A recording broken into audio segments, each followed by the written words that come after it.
ODT, el Observatorio del Trabajo, es un programa radial de investigación social que desde el año 2010 genera y divulga contenidos para mejorar la calidad de vida de las personas y de las empresas de Iberoamérica. Su agenda de contenidos son la responsabilidad social empresarial, innovación y emprendimiento, la gestión humana en las organizaciones, liderazgo, riesgos psicosociales, seguridad e higiene, sindicatos, inclusión y diversidad, ergonomía, psicosociología, educación, agronegocio, agrotalento y agroformación y desarrollo, biotecnología, turismo, economía naranja, sostenibilidad y todo lo relacionado con el trabajo y el empleo. Los invitamos a seguirnos en redes sociales y en nuestro portal www.elobservatoriodeltrabajo.org.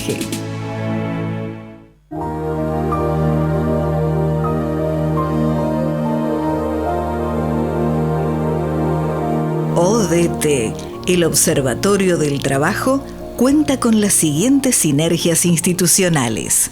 South Summit, el mayor evento del ecosistema emprendedor del mundo, del 4 al 6 de junio de 2025 en La Nave, Madrid, España. A4Health, expertos en medir, gestionar y mejorar la salud psicosocial de las personas en las organizaciones. Primera consultora B Corp especializada en gestión preventiva psicosocial. Instituto Argentino de Seguridad, especialización profesional y diplomado internacional en riesgos psicosociales, tecnicaturas y otros diplomados. Toledo, Ciudad Europea del Deporte 2025. Foro Recursos Humanos. DCH, Organización Internacional de Directivos de Capital Humano. Top Employers Institute.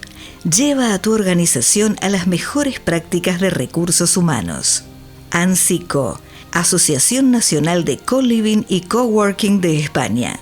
Todo Startups, Portal Emprendedor Iberoamericano.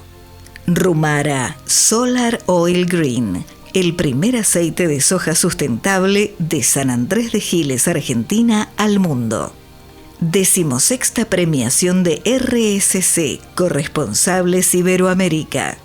15º Congreso Internacional y 17º Nacional de Ergonomía y Psicosociología, Preveras, del 5 al 7 de noviembre de 2025, en La Laboral, Gijón, Asturias, España. FITUR, Feria Internacional de Turismo, IFEMA, Madrid, España. Cáritas Argentina. IUDPT, Instituto de Desarrollo Productivo, la formación de vanguardia en la era del conocimiento. Vinoteca Vides, sentí todos los sabores y los vinos de España en el barrio de Chueca, calle Libertad 12, Madrid, España.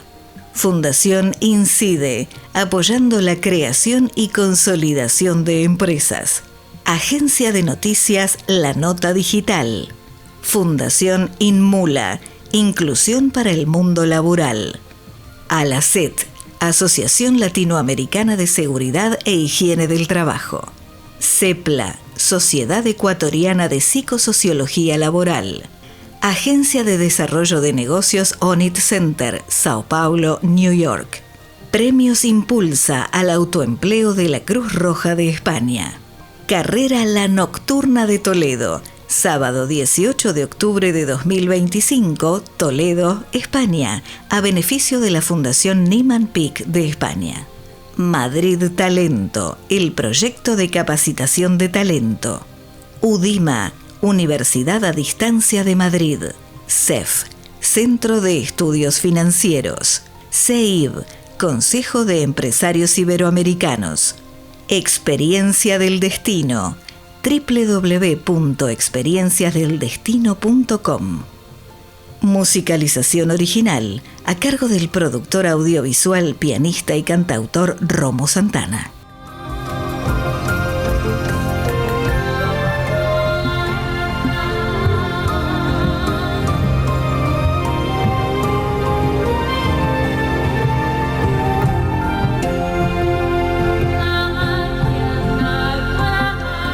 Bienvenidos a ODT, el Observatorio del Trabajo. Te saluda desde Buenos Aires, Argentina, Juan Domingo Palermo. Y hoy tenemos una propuesta muy especial. Muy especial porque nos visita una especialista que a su vez teníamos el honor de inaugurar cada Observatorio del Trabajo con su padre, con Rodolfo Iribarne. No, ustedes lo tienen que recordar.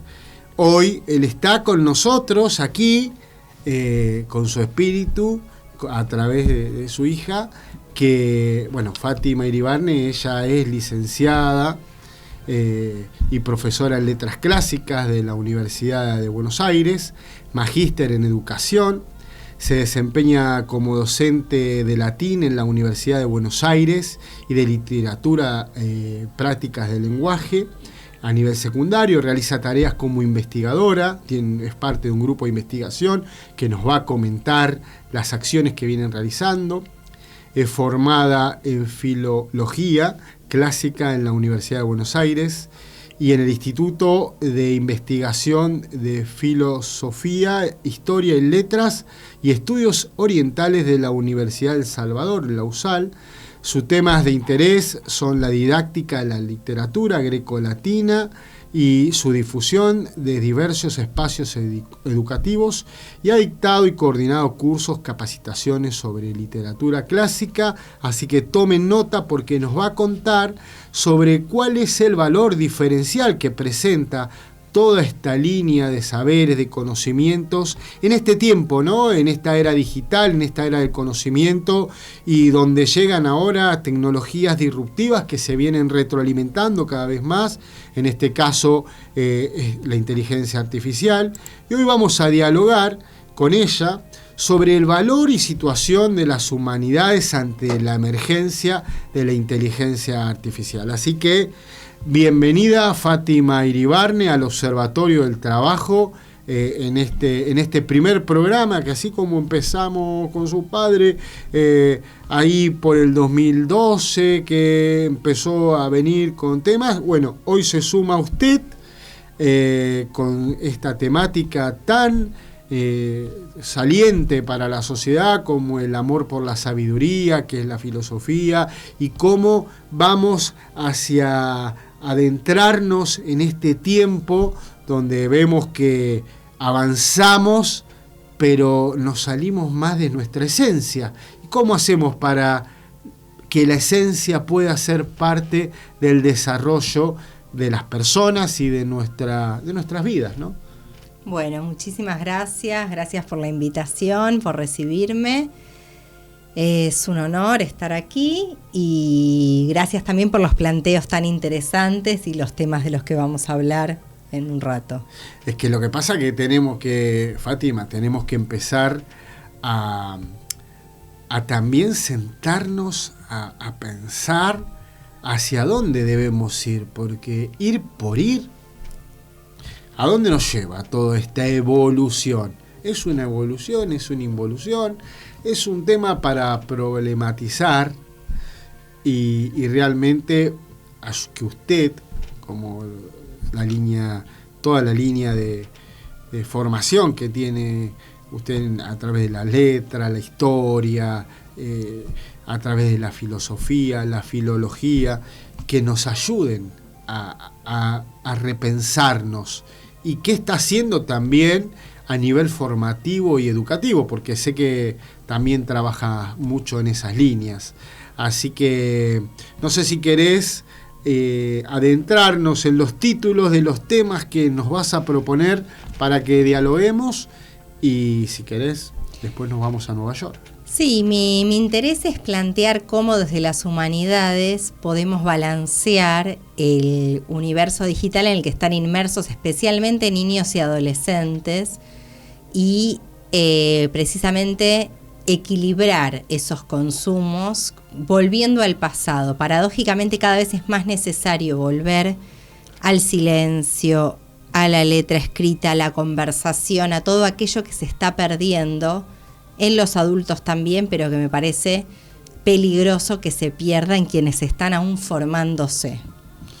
Así que tomen nota Fátima Iribarne, la pueden ubicar en LinkedIn, en su perfil es Fátima Iribarne. Ahí ya la pueden ir cotillando, como dicen mis amigos de España.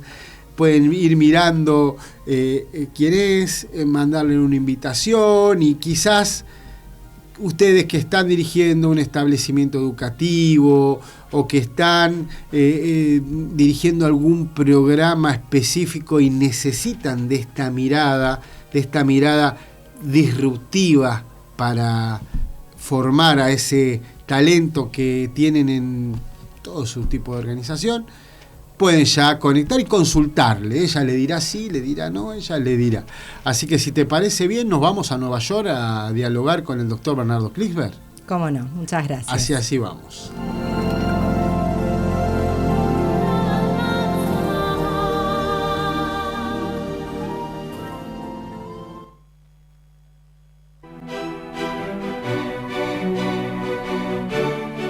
Novedades y reflexiones para construir una sociedad más sustentable a cargo de Bernardo Klicksberg.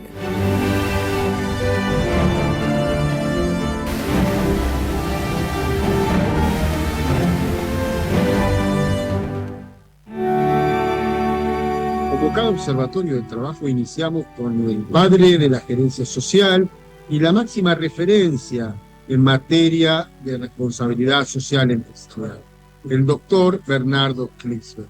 Doctor Klicksberg, ¿qué informe nos presenta hoy? ¿Algo que tiene que ver sobre la alimentación, puede ser? Sí, querido Juan Domingo Palermo, fundador, director de este brillante Observatorio del Trabajo. La revista The Lancet de Gran Bretaña es considerada la principal revista médica del mundo, es el gran árbitro de los temas médicos. Lo que ellos dicen es lo que se hace, son el faro rector hace muchísimos años. Llamó a un panel de 40 expertos del más alto nivel mundial para que propongan lo que llamó la dieta saludable planetaria. O sea, Lancet les dijo, con todo lo que sabemos actualmente en medicina, en nutrición, ha aumentado totalmente el conocimiento. ¿Qué sería lo que los seres humanos debemos tener como referencia alimentaria en el mundo entero para poder vivir más años y tener una vida más saludable? Y los 40 expertos propusieron la dieta, y The Lancet está proponiéndola a todo el planeta. Algunas referencias. Está muy claro de que los alimentos procesados hacen daño, deben ser excluidos y minimizados en la dieta. Está sucediendo lo contrario, digamos, la avasalladora ofensiva del marketing está tratando de imponerlos, no importa la carga de grasas ultrasaturadas que tengan, de partículas de plástico, etc. The Lancet dice, cuidado, no coma procesado. Coma natural, dice The Lancet. Está probado de que las proteínas vegetales son las más sanas. Maximice el ingreso de proteínas vegetales, de verde, de frutas, de frutos secos. Todo eso está probado que es muy importante para la salud. No tome bebidas gaseosas, se va a inflar y llenar de azúcar, y le va a resultar en diabetes, en enfermedades cardiovasculares, en cánceres. tome agua saludable. Y así sigue la lista, algunas cosas que ya sabemos ya, pero corroboradas por el panel mundial más prestigioso que se haya reunido y lanzadas por The Lancet. Y The Lancet pide colaboración a la empresa privada y a todos los conectados con la salud para fomentar estas dietas, no fomentar las dietas contrarias, que es lo que en muchos casos está sucediendo. En materia, qué importante esto de saber cuidarnos, Lisbeth. Y en materia de buenas noticias, usted siempre nos da la posibilidad de tener dos buenas noticias o esas reflexiones en buenas noticias que trae. Hay varias buenas noticias importantes para el mundo. Una es el anuncio del plan económico aprobado por unanimidad en el Parlamento del Brasil. Unanimidad en la Cámara de Diputados y a punto de ser sancionado del mismo modo en la Cámara de Senadores. ¿Por qué es importante? Porque el plan establece un sistema de justicia fiscal distributiva progresivo, porque el que se venía luchando hace muchas décadas, pero no había habido un líder con la capacidad de articular las demandas sociales y de trabajar con los diversos sectores de la estatura de Lula y logró convencer al Congreso. Se van a disminuir al mínimo los impuestos y se van a eliminar en muchos casos del todo los impuestos a los sectores de más bajos ingresos y se va a aumentar un 10% para compensarlo fiscalmente al sector de mayores ingresos. Como Brasil tiene una alta desigualdad, esto significa un paso adelante muy importante en materia de abrir la economía realmente en forma seria a los sectores de escasos recursos. Se calcula que va a beneficiar directamente, inmediatamente a 15 millones de los brasileños más pobres, y sienta un antecedente en toda América Latina de hacia dónde hay que marchar. Justicia fiscal es una de las grandes metas que se deben proponer las sociedades.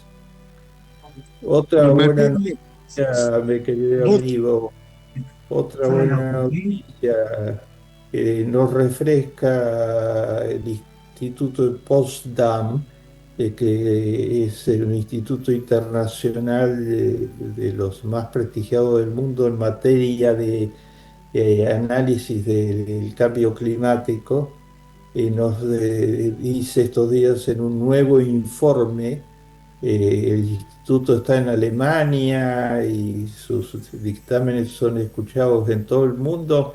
Nos dice en un nuevo informe que no tengamos desesperanza frente al cambio climático. Tenemos que tener apuro, porque el deterioro avanza y avanza, pero no desesperanza porque y refresca a todo el género humano que ha ganado dos batallas muy importantes que están casi olvidadas. La capa de ozono estaba perforada, ¿no? Y eso era peligro puro para la especie humana. Logró ganar la pelea de la capa de ozono, las fuerzas de protección del clima lograron ganar esa pelea y la capa de ozono ha vuelto a ser restaurada, evitando que el sol directamente se refracte en las personas. Y por el otro lado, todo el tema de los aerosoles que estaba causando daños totalmente desastrosos, envenenando a la atmósfera. El 95% de las personas tienen una atmósfera que no alcanza los estándares básicos establecidos. O sea, hay mucho más calor que el establecido por la Organización Mundial de la Salud. Los aerosoles eran uno de los componentes centrales y fueron derrotados. Se logró bajar drásticamente y prohibir en una cantidad de países la diseminación de los aerosoles en la atmósfera. Esto es otro triunfo. Así que hay que, dice el instituto, seguir peleando, no desanimarse nunca en materia climática y apurar, porque las catástrofes están detrás nuestro, persiguiéndonos. La última buena noticia, muy breve: la Organización Mundial de la Salud logró un acuerdo con un laboratorio hindú para poner los medicamentos contra el SIDA al acceso real de la población expuesta. Los medicamentos se van a vender todos a $37 anuales por persona por año, cuando hay un circuito inmenso de especulación que los ha elevado a precios casi inaccesibles. Esto es una muy buena noticia. Empresa privada socialmente responsable y Organización Mundial de la Salud. Qué datazo, doctor Klinsberg. ¿Qué reflexión espiritual tiene para el día de hoy, para iluminar nuestra mente, nuestra alma y nuestros corazones? Todo. Acuerdo de Tlatelolco se termina de firmar en México. Entre los suscriptores está la CEPAL, ONU Mujeres y los grupos más vigorosos de defensa del género del planeta, para proteger la economía de cuidado. Dicen, tenemos que iniciarlo, lanzaron hace pocas semanas en Tlatelolco. Tenemos que iniciar la década del cuidado. No se trata de una acción aislada o de un día o ni siquiera de una semana, etcétera. La década del cuidado, poner disposiciones legales que permitan que las mujeres tengan cubierta por lo menos el cuidado infantil, preescolar y otras tareas que actualmente deben asumir, desalojando de sus posibilidades de ingreso y competitividad en el mercado de trabajo y haciendo su vida muy, muy difícil. El mensaje: las mujeres nos importan realmente. No son un sector de la sociedad. Hoy mismo una mujer ganó el Premio Nobel de Medicina. Son potencialidad pura. Pues pueden aportar a la humanidad muchísimo, pero hay que volver a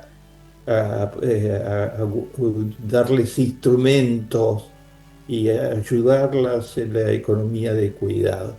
Ese es un mensaje espiritual, porque es parte central de la ética que debemos cultivar, una ética de igualdad de género. Muchas gracias, doctor Bernardo Klinsberg. Vamos a estar informando a nuestra audiencia que pueden ingresar a www.elobservatorio del Trabajo. Ahí, sección Responsabilidad Social y Empresarial, seguir todo lo referente a esta materia por el doctor Bernardo. Vamos al compacto de noticias.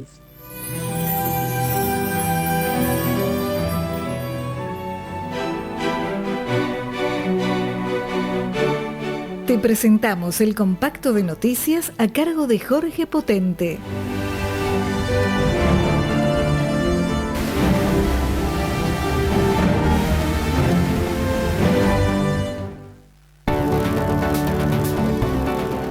El trabajo en 2035. Para celebrar su 60 aniversario, Manpower Group Argentina analizó el presente para poder pensar cómo será el mundo laboral dentro de una década, y lo plasmó en el informe Argentina 2035, el futuro del trabajo comienza a definirse hoy. Indica el informe que la competitividad requiere de mucha agilidad para adaptarse a las nuevas necesidades de los mercados y las personas que demandan estructuras más dinámicas. La capacidad de guiar en la transición exige la puesta en práctica de competencias clave para un liderazgo efectivo y transversal. En el futuro cercano, afirma, las compañías habrán de adaptarse a estructuras más horizontales y colaborativas, un cambio que, al responder a las expectativas de los talentos, también ofrece ventajas significativas.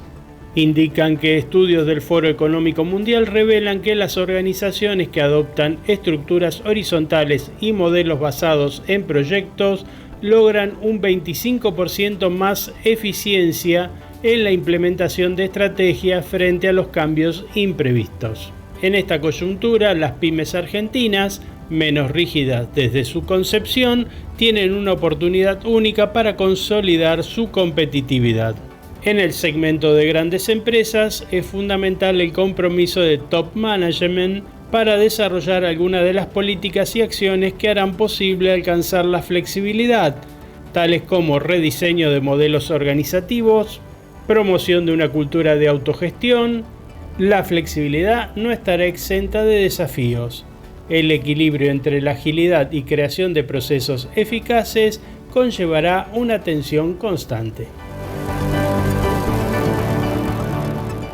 La UBA se mantiene entre las mejores 10 universidades de Latinoamérica. La Universidad de Buenos Aires ratificó su prestigio en el ranking internacional que mide la calidad educativa de las universidades de 26 países de la región. La UBA se mantiene en el top 10 y sostiene su posición respecto al año pasado, lo que demuestra su resistencia ante los retos de financiación, detalla el informe publicado en la nueva edición del QS World University Ranking 2026 Latinoamérica y el Caribe. Esta investigación afirma que la UBA es una de las universidades más reconocidas de Latinoamérica entre académicos y empleadores internacionales, ocupando el segundo lugar en los indicadores de reputación académica y entre los empleadores. Ben Soucher, vicepresidente senior de QS, advirtió sobre la situación de las universidades en la Argentina. Los recortes de financiación y la inflación han erosionado los presupuestos universitarios, presionando la capacidad docente y de investigación, lo que provoca mayor precariedad laboral del personal.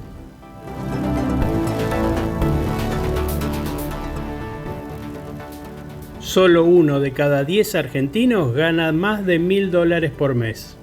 La última medición de la encuesta permanente de hogares realizada por el INDEC muestra que en el segundo trimestre de 2025 el ingreso promedio per cápita del total de la población alcanzó en el periodo los 537.024 pesos, mientras que la mediana fue de 392.000 pesos. Entre la población ocupada, el ingreso promedio fue de 919.560 pesos con una mediana de 700.000. Al desagregar por estrato, los primeros 4 deciles promediaron 318.626 pesos. El sector medio alcanzó 862.535 y los más altos llegaron a 2.236.430. En el caso de los asalariados, que sumaron 9,4 millones de personas, el ingreso promedio se ubicó en 924.872 pesos. A nivel de hogares, el 78,4% de los ingresos totales provienen de fuentes laborales, mientras que el 21,6% restante correspondió a ingresos no laborales como jubilaciones, pensiones o ayudas sociales. El peso de estas últimas es mayor en los estratos de menores recursos. En síntesis, el contraste entre los deciles más ricos y más pobres sigue siendo significativo. Los datos del INDEC no coinciden con la afirmación del presidente Milei sobre haber alcanzado a los trabajadores un promedio de ingresos de $1.200 mensuales.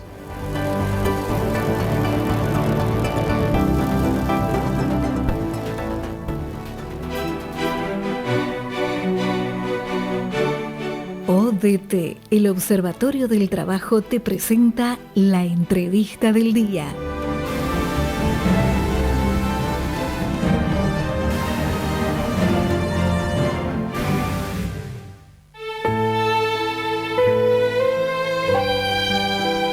Bueno, sí, ahora la entrevista del día, con ella, con Fátima Iribarne, con quien tenemos el honor de compartir este Observatorio del Trabajo. Fátima, como pudiste ver, en este Observatorio del Trabajo presentamos informes vinculados al desarrollo humano, lo que está pasando en nuestros mercados del trabajo y cuáles son las tendencias, y el valor diferencial, ¿no?, que tiene nuestra Universidad de Buenos Aires, la universidad en que te formaste y que también formás a líderes allí en la filosofía, ¿no?, en filosofía y letras. Y bueno, este programa que le dimos por llamar el desarrollo humano, ¿no?, ante la IA, y el valor y la situación de las humanidades, como vos nos planteás, ante la emergencia de la inteligencia artificial.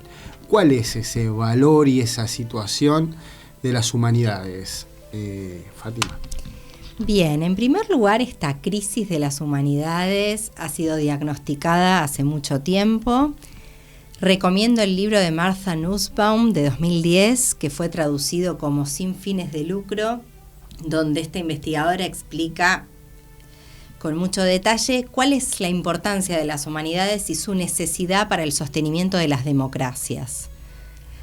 Hay una cuestión ahí que la inteligencia artificial y el desarrollo tecnológico ponen en jaque y asustan, puesto que van hacia traen lo desconocido y habilitan un mundo en el cual ocurren sucesos y nos encontramos interactuando con algo que va más allá de nosotros y que no controlamos. Y les brindamos nuestros datos a un par de empresas tecnológicas cotidianamente. En ese sentido, el conocimiento que aportan las humanidades es aquello que nos va a permitir y nos permite balancear esa entrega del humano a la tecnología, volviendo a lo más humano, a la reflexión, al conocimiento, a la interacción. Y esto me hace acordar mucho a un pasaje del Fedro de Platón, en el cual se cuenta el mito de Tamus y de Teut. Allí es un mito inserto en este diálogo platónico, en el cual un dios, Teut, le acerca al rey egipcio Tamus un invento, varios inventos, entre ellos la escritura. Y para ese rey la escritura es realmente algo peligroso. Se utiliza la palabra fármakon, que en griego quiere decir tanto veneno como remedio, ¿sí? Se utiliza esa palabra para referirse a la escritura. Y allí se problematiza y se discute hasta qué punto la escritura es algo valioso para la humanidad. Creo que este relato nos puede servir para pensar un poco la situación actual de la tecnología y la emergencia de la inteligencia artificial. Desde ya, hoy, muchos siglos después, podemos identificar el valor de la escritura y agradecer, entre otras cosas, gracias a la escritura, conocemos ese mito inserto en el diálogo platónico del siglo IV a.C. Pero podemos pensar también que hay algo de fármakon en la tecnología, algo de veneno y de remedio, soluciones y nuevos problemas realmente muy venenosos y especialmente muy perjudiciales para infancias y para los adolescentes en general. Eso por un lado. creo que la conclusión es que quizás no podemos sacar conclusiones todavía. Sin embargo, sí, quienes tenemos la responsabilidad de educar, tenemos que ser cautelosos, no fanatizarnos con estos avances, que pueden ser venenosos. Ahora, estamos hablando de una sustancia que nos puede generar un daño grandísimo, pero también nos hablaste de una luz ahí al final del camino. ¿Y cómo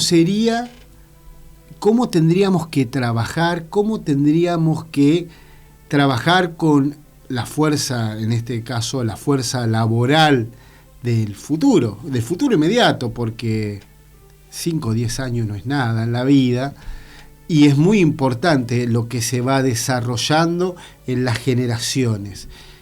¿Qué valor diferencial nos puedes plantear vos para que ese fármaco sea el positivo y no el negativo? Bueno, la educación en tecnología tiene que estar balanceada con educación en valores, con cultura. Justamente creo que el problema es el fanatismo que se observa en algunos sectores por la tecnología como aquello que derrumba todo lo que la humanidad hizo en sus siglos anteriores de existencia.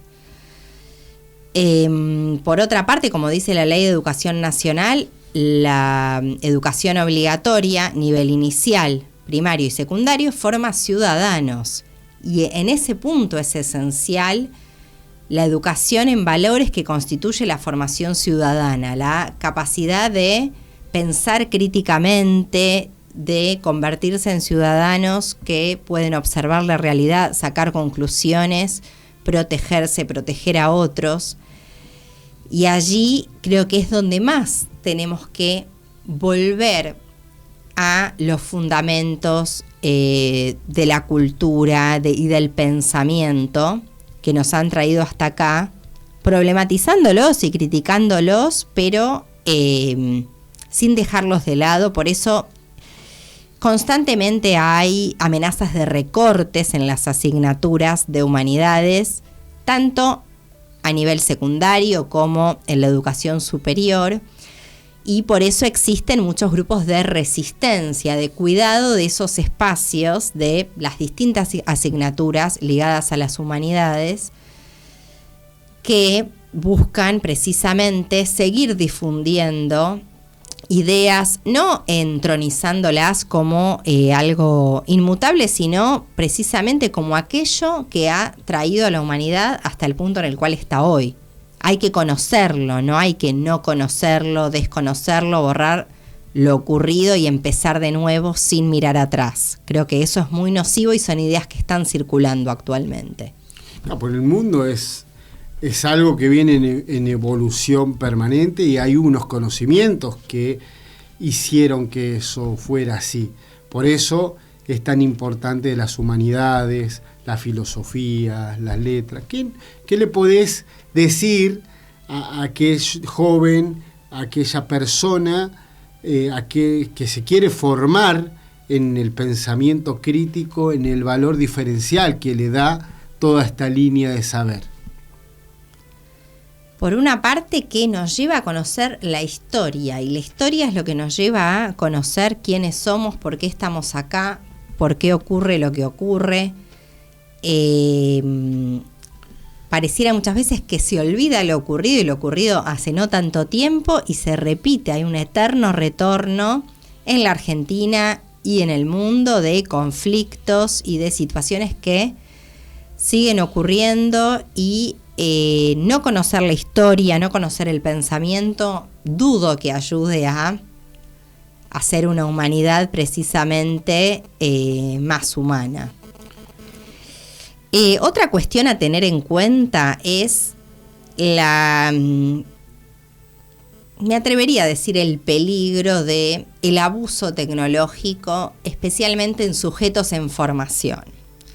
En 2019 salió una nota en el diario español El País, que generó mucho revuelo, en la cual contaba que Los dueños, los líderes de las empresas tecnológicas de Silicon Valley mandaban en general a sus hijos a una escuela Waldorf llamada Península de Silicon Valley. Bueno, ¿qué pasa? ¿Por qué aquellos que producen estas herramientas que penetran tan eficazmente en sujetos de toda edad, pero en los más vulnerables, en niños y adolescentes, alejan a su propia familia de ello? Hay algo ahí, hay un veneno, un fármaco a observar y a estar precavidos en hasta qué punto habilitamos eso. Desde ya es correcto que en las escuelas haya una educación en torno al uso de la tecnología, pero también tiene que haber, y con mucho cuidado, espacios en los cuales la interacción sea humana, en los cuales se hable, se mire a los ojos, se lea, precisamente donde se cultive aquello de lo cual nos aleja un poco la explosión tecnológica creciente en la que estamos. No, porque somos seres kinestésicos, no somos persona que está detrás de una pantalla. Detrás de una pantalla yo observo este cambio que se nos fue dando, haciendo un poco de filosofía, que algo que le gusta a usted, de ir hacia la raíz de la cosa, que en pandemia se decían muchas cosas detrás de los dispositivos, pero si te lo tengo que decir cara a cara, ¿qué pasa? Uh-huh. ¿Qué pasa? Sí, absolutamente. Y es un peligro estar privándonos de formar a los ciudadanos del presente y del futuro en interacción humana. Realmente hay una explosión en las escuelas, en las gestiones de la educación en la Argentina y en otros países de América Latina también, en los cuales se destina especialmente presupuesto al manejo de lo tecnológico y se está dejando de lado lo esencial, la interacción humana. Y eso creo que es un peligro y algo que a veces se olvida porque resulta más marketinero incluir en los títulos palabras ligadas a lo nuevo. Un mensaje a las organizaciones en general. Me parece que para hacer un resumen de esto que nos estás diciendo, pongan acento en lo tecnológico, sí, pero no olviden de lo vincular, no olviden de esos espacios donde se pueda generar la creatividad, el encuentro o el disenso, porque tanto el encuentro, el ponernos de acuerdo con que esto sí y decir no, esto no, puede hacernos tomar la decisión correcta y puede también generar esa armonía que necesita una organización, ya sea desde lo educativo, en los hogares, como también en las compañías para que sean exitosas. Porque si no hay equipo, por más que tengamos las mejores individualidades, no se va a ningún lado, ¿no es así? Sí, y te traigo un dato que te va a interesar por el mundo del trabajo. ¿Por qué será que cada vez más empresas de tecnología contratan graduados en letras para desarrollar sus textos? Por una parte tiene que ver con la crisis del ámbito docente, la sobrecarga de trabajo, la crisis salarial y de financiamiento. Porque le pagan muy mal a los docentes. Exactamente. En la Argentina, bueno, y creo que en la mayoría de los lugares del mundo, ¿no? Sí, la sobrecarga de trabajo es cada vez mayor por los diversos emergentes de la crisis social que existe y en nuestro país, la crisis económica, la crisis de valores que existe, que lleva a, en este momento particularmente, contar con un alumnado que necesita a los adultos con quienes se encuentra en la escuela. Y esa es una carga nueva para el ámbito docente. Bueno, entre ese y otros factores, se ve cada vez más en LinkedIn, por ejemplo, que graduados en letras ingresan a trabajar a grandes empresas tecnológicas en los cuales su conocimiento, su capacidad de utilizar las palabras es requerida. No digo que sea positivo que esos intelectuales estén lejos de las aulas, sí digo que hay un valor ahí. Como dicen en el Eternauta, lo viejo funciona. Evidentemente el conocimiento algo tiene, porque si no, no sería requerido. Pero bueno, creo que quienes estamos en lugares de liderazgo y de educación precisamente tenemos que velar por proteger esos espacios. Y como dice el libro de Martha Nussbaum, porque la democracia necesita las humanidades. Como las democracias necesitan las humanidades, ¿vos nos podés describir algunos valores diferencial que puede dar, por ejemplo, tu profesión, ser una profesional en letras, un filósofo, un filólogo, ¿no? Sí. Filólogo, lo dije bien. Sí. Un filólogo. Contanos, porque el filólogo sé que es aquel que va más en la profundidad del significado de las palabras, ¿no? Contanos un poco el valor diferencial de cada una de estas líneas de acción que tú elegiste en tu formación. Bien, yo creo mucho en la transmisión de conocimiento. Por un lado, en dedicarse a conocer estas diversas áreas que mencionaste, pero es fundamental lo que llamamos la transposición didáctica. El poder transmitir eso que uno estudia a educandos de los niveles obligatorios o a sujetos comunes y corrientes, adultos que se dedican a otros ámbitos, pero que recurren a ámbitos de extensión en los cuales acceden a los conocimientos que se enseñan e investigan en la universidad. Es decir, me parece que tiene mucho valor el modelo universitario al cual adhieren en general las facultades de las universidades nacionales, que tiene que ver con la integralidad de las prácticas, con que la función de quien trabaja en una universidad tenga que ver con la docencia, con la investigación y también con la extensión, es decir, con la difusión de esos conocimientos a un público más amplio. En ese sentido, por eso tiene que ver con la transposición, con el poder transmitir a otros aquello que se ve en las aulas universitarias, que no quede exclusivamente para una élite, y eso se hace, y esa es una gran virtud de las universidades nacionales, que lamentablemente se ven amenazadas en este contexto, como sabemos, y eso no solamente perjudica a quienes están adentro, como se quiere a veces demonizar mediáticamente, sino también a la sociedad. También por el lugar que tiene la universidad en la Argentina, por su historia. Bueno, vimos el informe, ¿no? Sí. Vimos el informe que a pesar de todo este boicot que hay contra las universidades, quizá de mucho tiempo, pero ahora es más deliberadamente, podemos ver que a pesar de, todavía, gracias al valor docente, al valor profesional del quien tiene vocación, se sigue manteniendo en pie. Sí. A su vez, no es solamente una cuestión de prestigio, sino también de capital humano. Está estudiado en Economía de la Educación que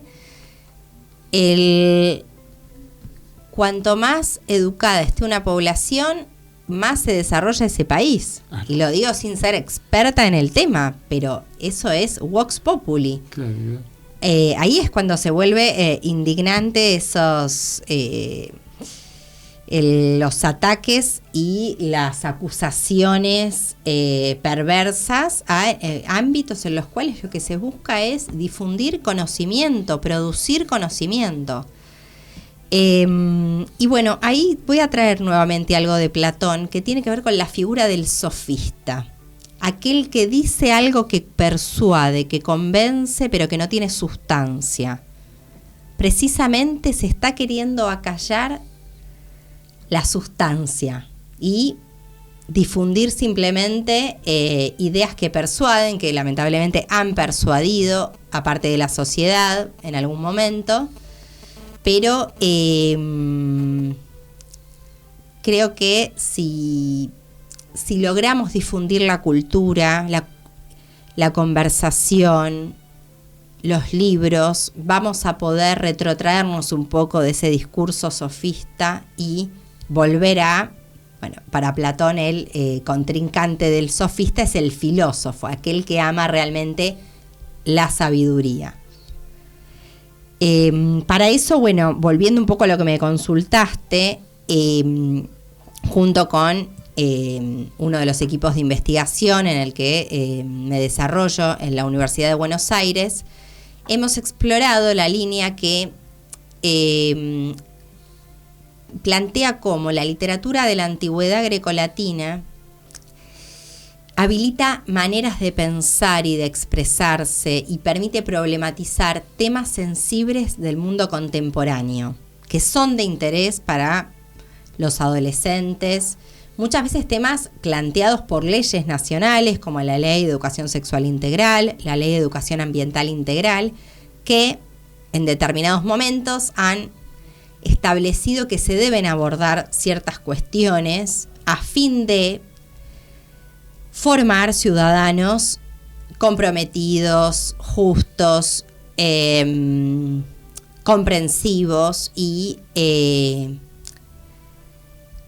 protectores del ambiente y que redunden en una sociedad más justa y más igualitaria. Entonces, junto con mis compañeras, nos dedicamos a elaborar materiales didácticos que buscan acercar esa reflexión y ese conocimiento a el público adolescente. ¿Cómo se llama ese grupo de investigación? La enseñanza de la literatura grecolatina, y bueno, nos centramos en el nivel secundario y también en el nivel superior, donde algunas también nos desempeñamos. ¿Y qué impacto están notando? ¿Se notan estos cambios? Porque, o sea, lo que ustedes están haciendo, por ejemplo, en Silicon Valley, ya los creadores más o menos van por esa línea donde trabajan un sistema, pero ustedes lo están haciendo con estos clásicos, con estas obras de literatura, con esto que ayuda a pensar fuera de la caja, ¿no? Sí, y paradójicamente encontramos muchísimo interés en los jóvenes por estos relatos, estos personajes sobrenaturales, digamos, cuando parece que estamos más lejos de eso,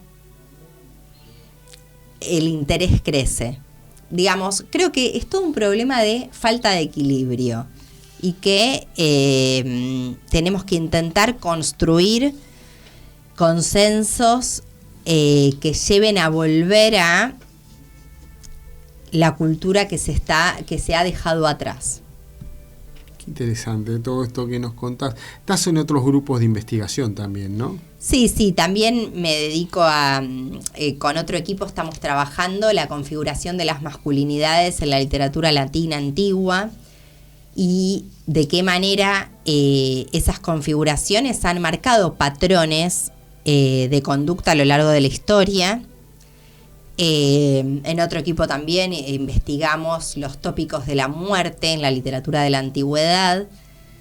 Es decir, temas que siguen vigentes, pero lo hacemos desde nuestro lugar de especialistas en filología clásica para conocer mejor esos textos, pero para también traer nuevas ideas y visiones al presente y desde el presente interpelarlos. Bueno, y en este sentido, algo que sé que también convoca el programa tiene que ver con que estos planteos están vigentes y están vigentes también en una parte del pensamiento. Por ejemplo, el Papa Francisco tuvo su encíclica Fratelli Tutti, donde planteó la necesidad de contribuir a un mundo igualitario, con igualdad de oportunidades. También la encíclica Laudato Si, de protección del ambiente. Entonces, todo eso está en consonancia con las leyes de educación que fueron sancionadas en otros gobiernos en la Argentina y que establecen esa transposición didáctica que estamos buscando para precisamente que las humanidades nos ayuden a esa educación en valores tan necesaria hoy en día. Tú sabes que Fátima Iribarne, estamos dialogando, dicen que el árbol se conoce por sus frutos. Y estos temas que hoy dialogamos, encíclicas, educación, liderazgo, trabajo, pensamiento crítico, todos estos temas eran los que dialogábamos con su padre cada vez que inaugurábamos este Observatorio del Trabajo. Así que le voy a proponer públicamente que así como inaugurábamos cada Observatorio del Trabajo, cada temporada con él, lo hagamos con usted. Para nosotros va a ser un honor.